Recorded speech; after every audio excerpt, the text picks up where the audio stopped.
พระสาคตะผู้กำราบพญานาคและเอตทัคคะในทางเตโชสมาบัติ แต่ต้องมาเป็นต้นบัญญัติเรื่องสุราสวัสดีค่ะวันนี้เทพจะนำทุกท่านไปรับชมเรื่องราวของพระอรหันต์หนึ่งในอสีติมหาสาวกรูปหนึ่งที่เรื่องราวของท่านสั้นๆแต่น่าสนใจมากเลยค่ะท่านมีฤทธิ์กำราบพญานาคได้แต่ด้านมีเหตุให้ท่านเป็นต้นบัญญัติของเรื่องการห้ามดื่มสุราเรื่องราวจะเป็นยังไงมายังไงเราไปรับชมกันเลยค่ะจุดเริ่มต้นของเรื่องนี้นะคะพระสาคตะท่านได้เกิดมาในวรรณพราหมณ์ในเมืองสาวัตถีมีนามว่าสาคตะก็ใช้ชีวิตเรื่อยมาจนเมื่อเจริญเติบโตขึ้นมาสาคตะก็ได้มีโอกาสฟังพระธรรมเทศนาจากพระพุทธเจ้าแล้วเกิดศรัทธาเลื่อมใสกราบทูลอุปสมบทในพระพุทธศาสนาพระพุทธเจ้าก็บวชให้นะคะเมื่อพระสาคตะบวชแล้วได้บำเพ็ญสมณธรรมเรื่อยมาจนได้บรรลุสมาบัติ8ซึ่งท่านก็ได้ฝึกฝนจนมีความชำนาญในองค์ฌานนั้นที่ท่านมีความชำนาญเป็นพิเศษก็คือการเข้าเตโชสมาบัตินั่นเองค่ะในครั้งหนึ่งองค์สมเด็จพระสัมมาสัมพุทธเจ้าได้เสด็จจาริกไปตามนิคมชนบทต่างๆในช่วงเวลานั้นพระพุทธเจ้าไม่ได้มีพุทธอุปถากประจำนะคะก็จะมีเหล่าภิกษุหมุนเวียนเปลี่ยนกันเป็นพุทธอุปถากในช่วงนั้นพระสาคตะเป็นพุทธอุปถากก็ได้มีโอกาสตามเสด็จไปด้วยจนพระพุทธองค์เสด็จถึงท่าเรืออัมพะในหมู่บ้านพัทวติกะแคว้นเจตีใกล้พระนครโกสัมพี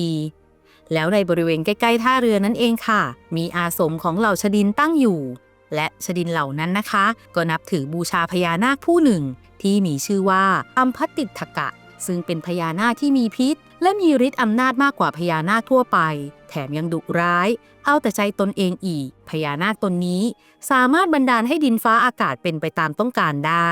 อยากจะให้ฝนตกก็บันดาลให้ฝนตกแต่ถ้าไม่อยากให้ฝนตกก็ทำให้อากาศแห้งแล้งขึ้นมาเฉยๆช่วงนั้นฝนฟ้าก็ไม่ตกตามฤดูกาลจากฤทธิ์ที่พญานาคบันดาลไว้ทำให้ชาวบ้านแถบนั้นเดือดร้อนเป็นอันมากนาไร่ก็ปลูกไม่ได้ผลอีกน้ำท่าก็ขาดแคลน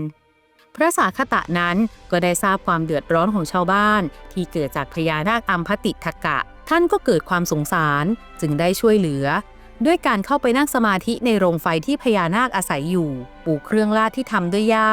นั่งขัดสมาธิตั้งกายตรงทำให้พญานาคอัมพติทกะที่รับรู้ว่ามีคนบุกรุกเข้ามาอย่างเชิญตนเองก็โกรธจึงขยายร่างของตนแล้วพ่นควันพิษใส่พระสาคตะทันทีฝ่ายพระสาคตะท่านก็อธิษฐานจิตเข้าเตโชสมาบัติบันดาลให้เกิดควันไฟใส่พญานาคฟุ้งตลบอบอวนไปทั่วบริเวณนั้นกลับพญานาคอัมพติทกะก็ไม่ยอมนะคะพ่นควันพิษที่ร้ายแรงกว่าเดิมใส่พระสาคตะต่อทั้งพระเถระและพญานาคได้แสดงอิทธิฤทธิ์เข้าต่อสู้กันหลายประการจนในที่สุดพญานาคก็สิ้นฤทธิ์ไม่สามารถจะทำอะไรพระเถระได้แถมถูกพระสาคตะป้องกันจนได้รับความเจ็บปวดบอบช้ำและในที่สุดพญานาคอัมพติทกะก็ยอมแพ้ต่อพระสาคตะจึงหมอบกราบลงแทบเท้าพระเถระกล่าวว่า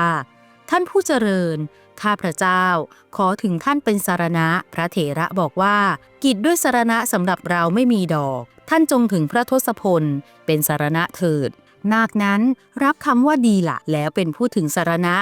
ตั้งแต่นั้นพญานาคก็ไม่เบียดเบียนใครๆเลิกกลั่นแกล้งให้ประชาชนเดือดร้อนทำให้ฟ้าฝนตกต้องตามฤดูกาลข้าวกล้าทั้งหลายก็สมบูรณ์พูนผลชาวบ้านก็ทำไร่ทำนาได้ดีทำมาหากินได้อย่างมีความสุขและการที่พระสาคตะปราบพญานาคนี้เองค่ะข่าวก็ได้ร่ำลือกันไปทั่วเมืองยกย่องพระสาคตะไปทั่วบริเวณท่าเรืออัมพะแล้วแพร่ไปยังเมืองโกสัมพีเช่นกันเมื่อพระพุทธองค์ประทับอยู่ณพัทธวติกาคามตามสมควรแก่พระอัธยาศัยแล้วก็เสด็จต่อไปยังเมืองโกสัมพีและพระสาคตะก็ตามเสด็จไปด้วยชาวเมืองโกสัมพีได้ถวายการต้อนรับพระพุทธเจ้าอย่างสมพระเกียรติและในส่วนของพระสาคตะชาวเมืองก็คิดกันว่าท่านช่วยเหลือชาวเมืองใกล้ๆนี้ไว้ทางนครโกสัมพีก็อยากจะถวายสิ่งของที่พระเถระชอบที่สุดและหายากที่สุดตอบแทนทั้งบ้างในขณะที่ชาวเมืองเที่ยวปรึกษากันอยู่ว่าจะถวายสิ่งใดดีนั้นก็บังเอิญกลุ่มพระฉัพพคีหรือกลุ่มพระ6 รูปที่ชอบก่อเรื่องเสียหายทำให้พระพุทธเจ้าต้องทรงบัญญัติสิกขาบทหลายข้อผ่านมาได้ยินพอดีก็เลยไปให้คำแนะนำแก่ชาวเมืองว่าสิ่งที่พระภิกษุชอบที่สุดและหายากที่สุดก็ ก็คือสุราอ่อนๆที่มีสีแดงเหมือนเท้านกพิราบนั่นไงแม้ก็ไปแนะนำชาวเมืองซะอย่างนั้นนะคะฝ่ายชาวเมืองก็เชื่อสนิทแต่ละบ้านเรือนนั้นก็เลยไปหาจัดสุรานั้นไว้ทุกๆเรือนพอวันรุ่งขึ้นเมื่อพระสาคตเถระออกเที่ยวบิณฑบาตชาวบ้านแต่ละเรือนก็นิมนต์ท่านว่าขอพระผู้เป็นเจ้าจงดื่มสุราอ่อนอันแดงใสดังเท้านกพิราบก่อนพระสาคตนั้นเมื่อชาวบ้านใส่บาตรท่านก็รับนะคะแล้วก็ได้ดื่มสุรานั้นบ้านละหน่อยฉลองศรัทธาชาวบ้านต้องบอกไว้ก่อนว่าตอนนั้นพระพุทธองค์ยังไม่ได้บัญญัติเรื่องสุราไว้ในพระธรรมวินัยนะคะทีนี้พอผ่านเรือนไหนแต่ละเรือนชาวบ้านก็นำสุรามาถวายท่านก็รับแล้วดื่มไปเรื่อยๆพอท่านรับมากเข้าด้วยอำนาจสุราทำให้ท่านมึนเมาลืมสติเมื่อออกจากพระนครก็ล้มลงที่ประตูนครนั่นเองค่ะพอดีกับที่พระพุทธองค์นำเหล่าสงฆ์อื่นๆมาบิณฑบาตเมื่อทรงทอดพระเนตรเห็นเหตุการณ์ดังนั้นจึงให้เหล่าภิกษุหิ้วปีกพาพระสาคตกลับไปที่พระอารามค่ะพอไปถึงพระอารามเหล่าภิกษุก็จัดแจงให้พระสาคตนอนอย่างสำรวมโดยหันหัวของพระสาคตไปทางพระพุทธเจ้าแต่ก็ด้วยความเมามายครองสติไม่ได้ของพระสาคตนั่นเองนะคะทำให้นอนกลิ้งพลิกตัวไปมาหันเท้าไปทางพระพุทธเจ้าพระพุทธเจ้าก็ได้ตรัสถามภิกษุทั้งหลายว่าดูก่อนภิกษุทั้งหลายสาคตเคยมีความเคารพและความยำเกรงในตถาคตมิใช่หรือภิกษุทั้งหลายกราบทูลว่าเป็นดังรับสั่งพระพุทธเจ้าค่ะพระพุทธเจ้าจึงตรัสถามต่อว่าแต่บัดนี้สาคตยังมีความเคารพและความยำเกรงในตถาคตอยู่หรือภิกษุทั้งหลายกราบทูลว่าไม่มีแล้วพระพุทธเจ้าค่ะพระพุทธเจ้าตรัสถามอีกว่าดูก่อนภิกษุทั้งหลายสาคตเคยต่อสู้กับหน้าที่ตำบลท่ามะม่วงมิใช่หรือภิกษุทั้งหลายกราบทูลว่าใช่พระพุทธเจ้าค่ะพระพุทธเจ้าจึงตรัสถามว่าแล้วในเวลานี้สาคตยังสามารถต่อสู้แม้กระทั่งกับงูน้ำได้หรือภิกษุทั้งหลายกราบทูลว่าไม่ได้พระพุทธเจ้าค่ะพระพุทธเจ้าตรัสถามต่อว่าดูก่อนภิกษุทั้งหลายน้ำที่ดื่มเข้าไปแล้วทำให้ผู้ดื่มถึงวิสัญญีภาพคือหมดสติหรือเมามายจนขาดความรู้สึกนั้นควรดื่มหรือไม่ภิกษุทั้งหลายกราบทูลว่าไม่ควรดื่มพระพุทธเจ้าค่ะพระพุทธเจ้าจึงตรัสตำหนิการกระทำของสาคตว่าดูก่อนภิกษุทั้งหลายการกระทำของสาคตนี้ไม่เหมาะไม่สมไม่ควรไม่ใช่กิจของสมณะและทรงบัญญัติพระวินัยห้ามภิกษุดื่มสุราตั้งแต่บัดนั้นด้วยพระดำรัสว่าสุราเมรยะปาเนปาจิตติยังแปลว่าภิกษุเป็นอาบัติปาจิตตีเพราะดื่มสุราและเมรัยพอในวันรุ่งขึ้นพระสาคตที่ตื่นขึ้นมามีสติสัมปชัญญะสมบูรณ์ตามปกติแล้วก็รู้สึกสลดใจและละอายใจต่อการกระทำของตนเองจึงเข้าเฝ้าพระพุทธเจ้ากราบทูลขอให้พระพุทธองค์ทรงงดโทษให้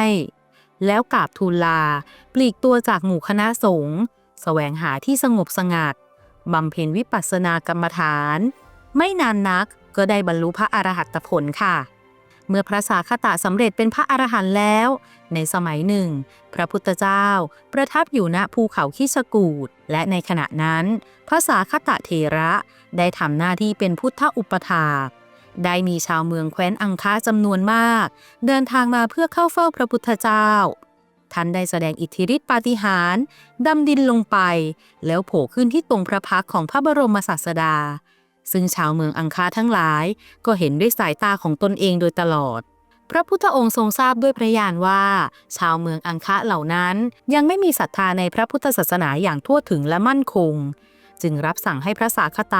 แสดงปาฏิหาริย์ต่อไปอีกด้วยการแสดงการยืนเดินนั่งและนอนบนอากาศ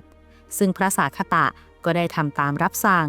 แสดงปาฏิหาริย์อย่างชำนาญและจบลงโดยการทำให้เกิดควันไฟออกจากกายของท่านชาวเมืองอังคาทั้งหลายที่อยู่ตรงนั้นต่างก็อัศจรรย์ใจในความสามารถของพระเถระคิดตรงกันว่าขนาดพระเถระผู้เป็นสาวกยังมีความสามารถถึงเพียงนี้และพระบรมศาสดาผู้เป็นบรมครูจะมีความสามารถถึงเพียงไหนแล้วพากันกราบถวายบังคมด้วยความเคารพอย่างยิ่งพระพุทธองค์ทรงแสดงพระธรรมเทศนาอนุปุพพภิกถาและอริยสัจสี่ ให้ทุกคนณที่นั้นจนชาวเมืองอังคะบรรลุโสดาบันกันทั่วหน้าต่อมาภายหลังเมื่อพระพุทธเจ้าเสด็จประทับอยู่ที่พระเชตวันมหาวิหารได้ทรงแต่งตั้งพระสาคตะไว้ในตำแหน่งเอตทัคคะว่าเป็นยอดของเหล่าภิกษุสาวกในทางผู้ชำนาญเตโชสมาบัติค่ะเรื่องราวอื่นๆหลังจากนั้นไม่ได้บันทึกเรื่องราวกิจของพระสาคตะไว้เพิ่มเติมจนพระสาคตะดำรงอายุสังขารช่วยกิจการพระศาสนาสมควรแก่การเวลาแล้วและอยู่จวบจนสิ้นอายุขัยนิพพานค่ะนี่ก็เป็นเรื่องราวที่เทพนำมาเล่าให้ทุกคนฟังกันในวันนี้อย่าลืมกดติดตามกดถูกใจกด Subscribe เพื่อเป็นกำลังใจให้ช่องเทพด้วยนะคะพบกันใหม่คลิปหน้าสวัสดีค่ะ